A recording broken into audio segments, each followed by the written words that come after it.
뭐 유튜브 썸네일 봐도 내년에 집값 더 무서워진다 이런 게 많아요. 올해는 토지거래 허가구역 해지 제지하면서 2, 3월에 한 번 오르고 5, 6월 달에 또 한 번 오르고 1015 대책 전후에 또 오르고 평당가로 보면 한 800만 원 정도가 올랐어요. 올해 한 해. 정말 강력하게 말씀드려요. 한 달밖에 안 남았잖아요.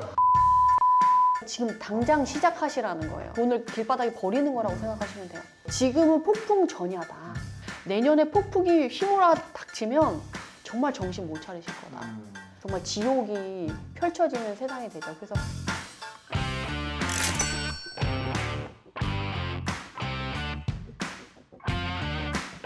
올 한 해를 돌아보면 부동산 시장 어떻게 평가하실 수 있습니까? 정말 다사다난했던 것 같아요. 그래서 한마디로 좀 말씀을 드리자면 원래 이번 해에는 좀 자연스럽게 시장 흐름에 따라서 흘러갔다기보다는 이제 정책이나 정치 변수에 이리저리 혼란스러웠던 그런 한 해라고 평가할 수 있을 것 같아요. 올 한 해 이렇게 부동산 시장 직접 이제 발로 뛰면서 다녀보셨잖아요. 임장하면서 느낀 점을 한번 수치로 정리하면은 아마 확 와닿으실 것 같으니까 이걸 거래량, 가격, 현장 심리 뭐 이렇게 해서 세 가지를 지금은 어느 정도냐 요거 한번 해주세요. 네네. 사실 아까 올 한 해를 돌아보면 어떠냐라고 평가를 말씀을 드렸잖아요. 근데 그 평가의 부작용이 사실은 시장 전체가 살아나지 않고 똘똘한 채로 몰리면서 그게 거래량, 가격, 현장 심리까지 다 똑같이 반영이 됐다라고 생각을 하고 들어주셔야 되고, 거래량은 서울 부동산 기준으로 말씀드리면 지금 거래량은 거의 2배 이상 이라고 말씀드릴 수 있을 것 같아요. 왜냐하면 작년에는 상반기에 한 번 반짝 이슈가 있어서 그때 좀 상승을 했다라고 하면 상반기에는 좀 좋았다가 하반기에는 좀 안 좋아서 조정이 됐었단 말이에요. 근데 올해는 토지거래 허가구역 해지 제지하면서 2, 3월에 한 번 오르고 또 조기 대선 이슈로 5, 6월 달 또 한 번 오르고 이번에 6.27 대책 이후에 또 한 번 오르고 이번에 1015 대책 전후에 또 오르고 한 3-4번의 이슈가 정책적인 이슈가 있으면서 2배 이상이라고 생각해도 무방하지 않을까. 그리고 가격도 마찬가지예요. 사실은 가격 면으로 보면 평당가로 보면 한 800만 원 정도가 올랐어요. 올해 한 해. 서울 평당가만 800만 원 정도가 올랐는데 그걸 보는 것보다는 이전에 우리 절벽 상승장 때 2020년, 19년, 20년 이때 절벽 상승장의 기울기가 이거거든요. 지금 가격 거래량이. 근데 지금 최근에 2025년 거래량 기울기를 보시면 비슷하다는 생각이 드시죠? 그래서 지금 실제적으로 보면 서울에 2025년 1월 1일부터 최근까지의 상승률이 11.56%예요. 한 달에 1% 올랐다? 이게 절벽 상승장에 나타났던 일이거든요. 이게 기울기랑 이 수치를 봐도 지난 절벽 상승장만큼 상승했다 라고 말씀드릴 수 있고, 현장 심리는 이제 서울은 이전만큼 진짜 절벽 상승장만큼 뜨거웠던 것 같아요.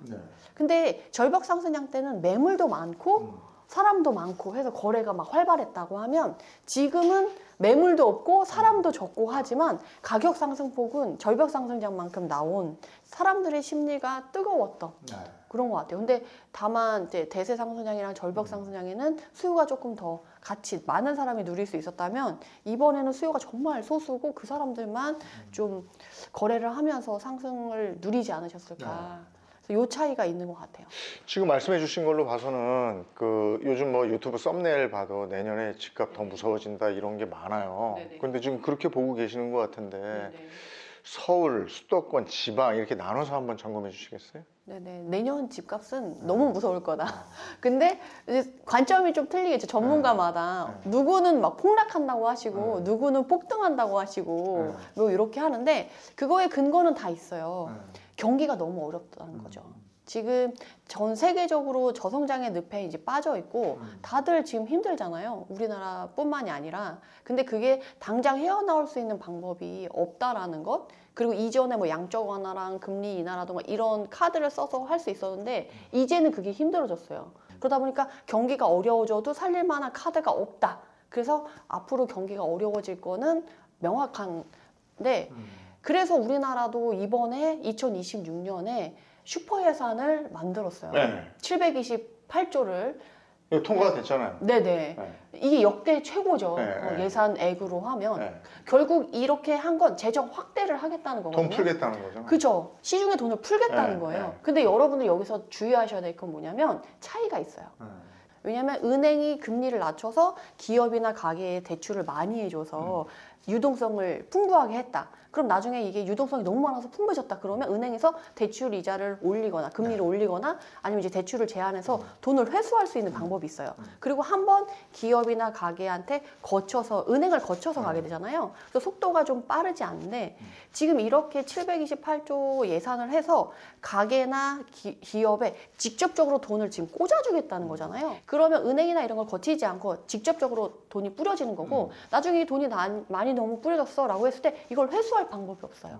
그렇기 때문에 현실에서 나타나는 물가 상승률이 훨씬 빠르고 더 거세게 나타날 수 있다는 거죠. 그래서 지금 IMF에서도 나라 빚이 급증한다라고 해서 물가 상승 경고장을 했다라고 이렇게 뉴스에 나왔는데 이걸 통해서 당연히 그럼 실물 자산이 올라갈 수밖에 없게끔 인플레이션이 나타날 거고 그것만큼 이제 집값이 올라갈 건데 이미 우리 기조는 똘똘한 채로 더욱 더 강화되게끔 정책이 발표가 됐어요. 우리가 이전에 올해 초에 조기 대선 이슈 있기 전에 똘똘한 채 너무 심하니까 이제 정권이 바뀌면 똘똘한 채를 좀 해지할 수 있는 정책으로 갔으면 좋겠다 했는데 그 이후로 오히려 더 강화하는 정책들을 빵빵빵 터뜨려 줬기 때문에 그게 더 심해졌고 그래서 내년에 서울 집값은 더 무섭게 상승합니다. 그리고 이번에는 노도관 금강구까지는 오르지 않았었는데 이제는 노도관 금강구까지 영향이 가서 시뻘겋다. 서울 전역이. 그래서 매매도 그렇고 전세도 똑같이 이렇게 시뻘거거든요. 그래서 서울에서 송파구가 지금 제일 상승률이 높아요. 지금 11개월 한 1년이 다 안 된 11개월 동안에 23.89%가 올랐거든요. 이러면 거의 한 달에 2%씩 올랐다는 거예요. 1%씩만 올라도 가격이 2배가 된다고 하는데 한 번에 한 달에 2%씩 올랐으니까 얼마나 가격이 많이 올랐겠어요. 근데 그러면 집값만 올랐냐? 전세 가격도 같이 올랐어요. 12%. 전세는 한 달에 1%씩 올랐어요. 근데 내년에 매물이 더 급감할 거다는. 왜냐하면 이제 333이 통과할지 안 통과할지 모르겠지만 333이 통과하면 이전에 임대차법 2+2 통과됐을 때 전세가가 2배 됐었잖아요.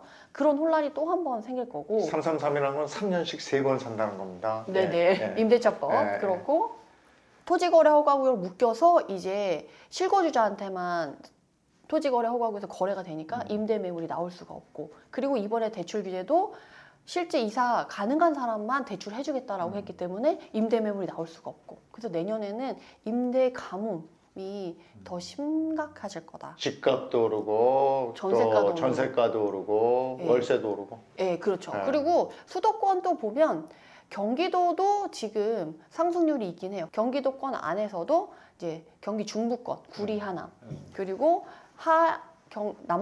남부권에 뭐 성남, 과천 뭐 거기 위주로는 상승률이 상당히 좀 많을 거다. 그리고 이제 그 에너지가 북부까지 막 멀리 퍼지겠다기보다는 서울처럼 핵심 지역 위주로 더 많이 오를 거다, 집중될 거다라고 보시면 되고 지방은 지금 보시는 것과 같이 파란 데가 엄청 많잖아요. 그나마 충북, 전북이 좀 올라왔죠. 빨간색으로. 울산은 23년부터 같이 올라왔고. 그래서 이제 충북이랑 전북을 보면 충북에는 SK하이닉스랑 대기업, 세종은 정책적인 이슈, 전북은 그동안 좀 안 좋았던 분위기가 회복이 되면서 이제 꾸준히 안정적으로 가는 지역이 전북이거든요. 그래서 이렇게 가고 나머지 지역들은 지금 파랗기 때문에 이 안 좋은 상태가 더 안 좋은 상태로 갈 가능성이 높다. 그렇군요. 네네. 이제 보유세 얘기예요. 네네. 그러니까 내년 되면 보유세가 굉장히 많이 올라서 보유세가 이렇게 오르면 못 견디는 사람들이 집을 내놓을 것이다. 그래서 집값이 조금 떨어질 것이다. 그래서 하락장이 될 것이다. 이런 얘기는 어떻게 생각하세요? 경험해봤잖아요. 아니다? 문재인 정부 때도 보유세를 엄청 올렸어요. 그래서 한참 마지막에 정말 많이 올렸을 때 서울에 핵심 지역에 비싼 고가주택 두 채 갖고 계신 분은 종부세가 막 2억씩 나왔었어요. 네, 그거 무서워서 그때 판 분들이 있어요. 네. 피눈물을 흘립니다. 안 팔 걸 후회하시잖아요. 그분들이 또 이 보유세 높아진대. 팔겠어요? 아니 근데 지금 네네. 되게 많이 올랐잖아요. 네네. 근데 이 상황에서 보유세를 빡 올려. 네. 그러면 진짜 뭐 억 단위로 내는 사람들이 있잖아요. 네네. 근데 거래세는 낮추거나 아니면 지금대로 유지를 하면 네네. 탈출의 기회로 생각하고 내놓지 않을까요? 근데 문제는 뭐냐면 탈출해서 살 데가 없다는 거예요. 아, 그걸 그 돈을 팔았어. 가지고 있다 이거지. 네, 그걸 팔아가지고 돈을 음. 갖고 있으면 지금 한두 달 안에 서울 집값 같은 경우는 2주에 1억씩 올랐는데 그 현금으로 들고 있으면 1억씩 높게 되는 현상이 발생하는 거잖아요. 그걸 팔아서 그러면 내가 더 좋은 걸 사거나 뭐 투자할 만한 대체제가 있어야 되는데 그게 없어요. 그리고 보유세 높아지는 것보다 집값 올라가는 속도가 더 빠르니까 어쨌든 힘든 시기를 거치고 나면 그걸 잘 보존해서 가져간 사람이 위너가 될 거라고 누구나 다 알고 있기 때문에 팔 사람이 없고 문제는 포트폴리오를 사람들이 다 정비를 해놨어요. 그래서 이전에 증여 상속이 또 엄청 막 일어났었잖아요. 그래서 이제 보유세가 높아져도 보유세를 많이 낼 사람이 많지가 않아요. 이미 증여 상속으로 명의 분산도 했고 문제가 생기지 않게끔 정리를 하신 분이 많기 때문에 막 급하게 내놓는다? 저는 별로 없을 거라고 생각이 들어요. 그래도 세금 인상 뭐 이런 것들이 부동산 시장에 영향을 끼치긴 끼치잖아요. 그죠. 장기적으로는 영향이 미미하다라고 볼 수 있지만 단기적으로는 당연히 영향을 미치죠. 그리고 단기적으로는 막 영끌해서 사신 분들이라거나 너무 욕심내서 막 몇 채씩 사셨던 분들, 그러니까 세금이나 이런 포트폴리오를 계획을 세우고 하지 않으신 분들은 이런 정책이 발표하면 정말 지옥이 펼쳐지는 세상이 되죠. 그래서 그런 매물들이 잠깐 출회될 수는 있으나 워낙 문재인 정부 때부터 학습을 많이 당해서 그런 사람은 문재인 정부 시절보다 훨씬 적을 거다. 그래서 많지 않을 거다. 다만 내년에 이제 내년 5월 9일부터 해서 이제 양도세 중과 일시적 배제가 한시적 배제해 준 게 이제 끝나잖아요. 절대 연장해 줄지 않을 거거든요. 그러면 그때 이후로 이제 양도세 관련해서 세금 관련한 이슈가 있으신 분들이 좀 매물이 나올 것 같고, 그리고 내년에 이슈가 또 뭐냐면 이제 등록 주택임대사업자를 하신 분들이 장기 하신 분들이 좀 계신데 그분들의 만기가 내년에 거의 몰려 있어요. 그래서 그분들이 이제 등록 임대주택 사업자가 만기가 되면 이제 종부세 합산 배제 뭐 그런 거라던가 이제 세금적인 감면 효과가 끝나고 팔아야 되겠네. 네, 그래서 팔아야 될 거라고 나오지만 네. 사실 대부분의 제가 이제 저도 투자를 하니까 주변에 투자자분들이 많으시잖아요. 그래서 여쭤보면은 팔려고 생각하시는 분들 많지 않더라고요. 그거를 이제 증여하거나 이쪽으로 가시거나 아니면 그거를 이제 반전세나 월세를 돌려서 현금으로 만들어서 그걸로 세금을 커버하겠다라는 주의가 좀 많지, 막 나 그거 해제되면 무조건 막 팔아야지 이러신 분들은 많지 않았던 것 같아요. 이런 분들은 이제 지금 얘기는 자산가들 위주로 얘기를 좀 했고, 그렇다면은 내년에 집을 처음으로 이제 좀 갖고 싶은 사람들, 또는 30, 40대는 집을 좀 더 좋은 곳으로 옮기고 싶은 사람들일 거고, 지금 뭐 5, 6, 70대 이런 분들은 자산을 좀 가지고 있어서 그걸 어떻게 해야 되나, 좀 세대별로 좀 다를 것 같아요. 그분들 얘기를 좀 해볼까요?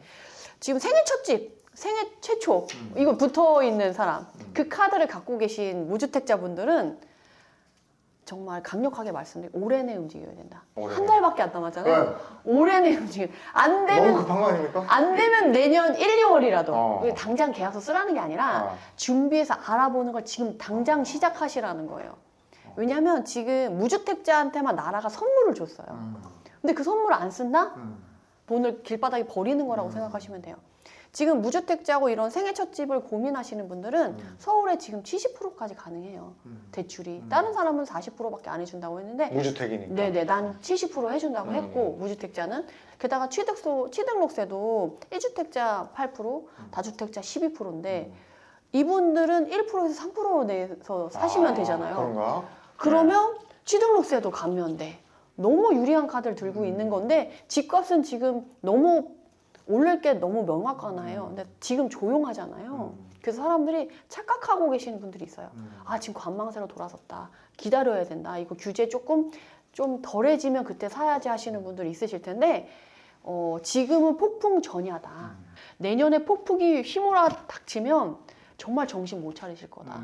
지금 생애 최초이신 분들은 정말 발빠르게 지금 움직이셔야지 나중에 지금 고민할 때는 이 집을 살 수 있어서 고민하고 있었는데 내년 조금 지나고 나면 너무 넘사벽 가게 돼서 이제 이 집도 못 가게 될 확률이 높거든요. 경험을 했으니까 우리가. 예, 지금 2025년도도 계속 지금 상반기, 중반기, 하반기 가격이 계속 달라요.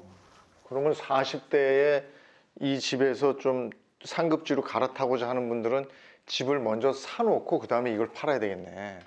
그래서 제가 이전에는 사실 대출이 너무 안 나고 돈 준비 안 되신 분들은 조금 준비되면 가셔야 되지 않겠냐라고 조금 말씀을 드렸는데 앞으로 갈 분위기를 보니까 이것도 안 될 것 같아요.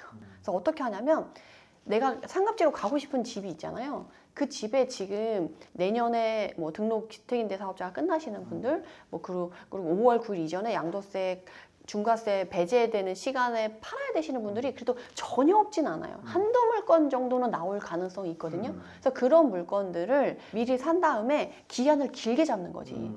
등록임대 사업자 하시는 분들은 등록임대 사업자 끝나는 그 시기 뒤에 딱 맞춰서 잔금을 치를 수 있잖아요. 그러면 최소한 6개월에서 지금 한 길게 잡으면 1년까지도 잡을 수 있는 상황이 되는 거죠. 그런 사람의 매물을 잡아가지고 잔금일을 길게 잡아놓는 거예요. 6개월, 1년 동안에는 팔 수 있지 않겠어요? 본인의 집을. 2, 3개월은 좀 불안해도 그러면 이렇게 잡고 이 방법을 써서 갈아타기를 시도하셔야 돼요. 그렇지 않으면 상급지의 이동이 내년은 더 힘들어질 수 있다. 이렇게 말씀을 드릴 수 있고 이제 은퇴 이후에 노후를 준비하시는 60, 70대 분들에게 말씀을 드리자면 사실 2025년 상반기에 토지거래허가구 해제 재지정됐을 때 여기 이 노후를 준비하시는 분들이 사실 많이 움직였어요. 그래서 이제 요지에 비싼 아파트를 갖고 계셨던 분들이 있으시잖아요. 그때 토지거래허가구 해제 재지정되기 전에 가격이 쫙 올랐을 때 그때 많이 파셨어요. 팔고 나서 뭐 예를 들자면 송파에 엘리트 있잖아요. 거기에 뭐 엘스 리센치 트리즘인데 거기가 30억에서 35억 사이에 거래가 됐었거든요. 그래서 30억 정도에 팔고 15억 정도를 가지고 강동구로 이사를 가셔서 내 집 마련을 하시고 그러니까 규모를 줄인 거죠. 주택의 규모를 줄인 거예요. 나머지 15억으로 노후에 생활비랑 생활자금을 쓰겠다. 그리고 그걸로 좀 적극적이신 분들은 15억 대비로 해서 집을 한 해 사서 그 원금은 유지하면서 거기서 받는 월세로 내가 노후를 쓰겠다. 이렇게 두 갈래로 해서 노후를 준비하신 분들이 꽤 많았어요. 그래서 지금 포트폴리오가 상당히 중요해진 시기예요. 그래서 지금 이분은 뭐 15억의 자금이 있지만 월세는 얼마까지 받을 수 있는 몇 억대의 집을 사고 나머지는 금융자산으로서 이렇게 세팅해서 가세요라고 해서 이 포트폴리오 구성이 개개인별로 너무 달라졌기 때문에 지금 그게 되게 중요해진 시기고 그래서 이 포트폴리오 자산 재배치가